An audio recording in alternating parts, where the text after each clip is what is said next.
बिहार की सियासत एक बार फिर करवट लेने को तैयार दिख रही है और इस बार चर्चा का केंद्र है भोजपुरी सिनेमा के सुपरस्टार और पूर्व सांसद पवन सिंह, जिनके जन सुराज पार्टी में शामिल होने की अटकलों ने पूरे राजनीतिक माहौल को गर्म कर दिया है। जैसे जैसे 2025 के विधानसभा चुनाव नजदीक आ रहे, प्रदेश की राजनीति में नए समीकरण उभरते हुए दिख रहे हैं। हाल ही में चर्चित यूट्यूबर मनीष कश्यप ने जन सुराज पार्टी में शामिल होने के बाद अब पवन सिंह का नाम भी चर्चा में आ गया है। सूत्रों के मुताबिक पवन सिंह और जन सुराज प्रमुख प्रशांत किशोर के बीच लखनऊ में एक अहम मुलाकात हुई, जिसके बाद यह कयास लगाए जा रहे हैं कि पवन सिंह भी जल्द ही ऐसे नए राजनीतिक मंच का हिस्सा बन सकते हैं। सोशल मीडिया पर वायरल हुई एक तस्वीर जिसमें पवन सिंह ने पीला गमछा ले रखा है, उसी गमछे को जन सुराज की पहचान माना जा रहा है।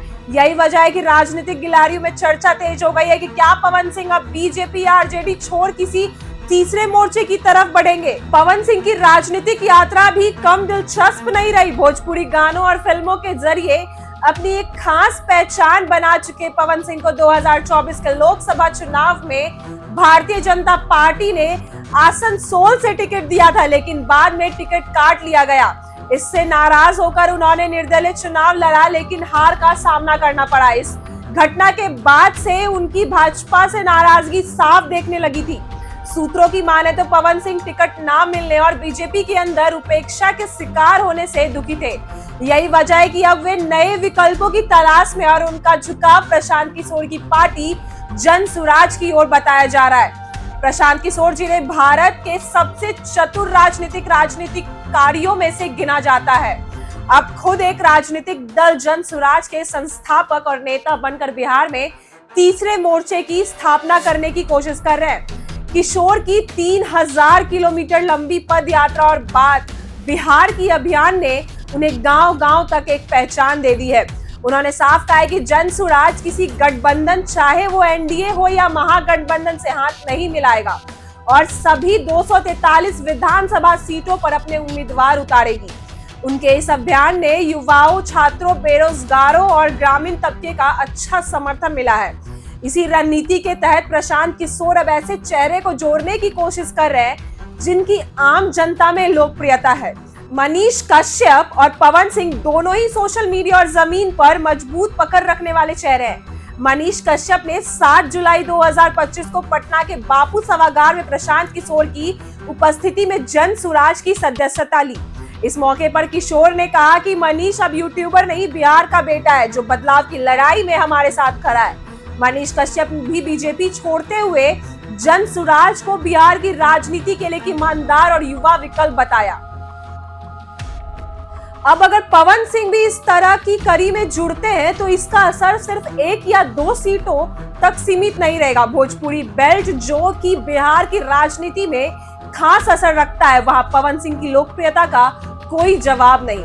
उनके लाखों फैंस हैं जो उन्हें दिल से चाहते हैं। अगर वे जन सुराज से जुड़ते हैं तो यह पार्टी को जबरदस्त जनाधार और वोट शेयर दिला सकता है। साथ ही युवाओं, पहली बार वोटर बनने वाले छात्रों और बेरोजगारों के बीच उनकी अपील से जन सुराज को सीधे सीधे फायदा मिल सकता है। वहीं मनीष कश्यप का डिजिटल और सोशल मीडिया पर असर भी बहुत बड़ा है। एकमात्र ऐसे बिहार के यूट्यूबर हैं जिनके करोड़ों में व्यूज आते हैं और जिनकी बात जनता तक जल्दी पहुंचती है। इसके अलावा जातीय समीकरणों की बात करें तो पवन सिंह राजपूत समुदाय से आते हैं, जो बिहार की राजनीति में एक मजबूत और सक्रिय जाति मानी जाती है। मनीष कश्यप पिछड़े वर्ग से आते हैं। ऐसे में अगर इन दोनों को एक साथ जोड़ लिया जाए तो जन सुराज पार्टी ऊपरी जाति और पिछड़ी वर्ग दोनों में अपनी पकड़ बना सकती है। यह समीकरण एनडीए और महागठबंधन दोनों को नुकसान पहुंचा सकता है, क्योंकि अभी तक यही 2 ध्रुवीय राजनीति बिहार में चलती आई है। एक तरफ बीजेपी प्लस जेडीयू का एनडीए और दूसरी तरफ RJD plus Congress plus left का महागठबंधन। लेकिन जन सुराज इन दोनों के बीच एक तीसरा विकल्प बनकर उभर रहा है और भी तेजी से।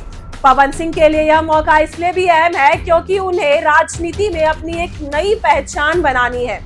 2024 की हार और बीजेपी से दूरी ने उन्हें एक तरह राजनीति के हंसियों पर ले आया था, लेकिन अब अगर वे प्रशांत किशोर के साथ जुड़ते हैं तो उन्हें एक ऐसा मंच मिल सकता है जहां वे खुलकर अपनी बातों को कह सकते हैं।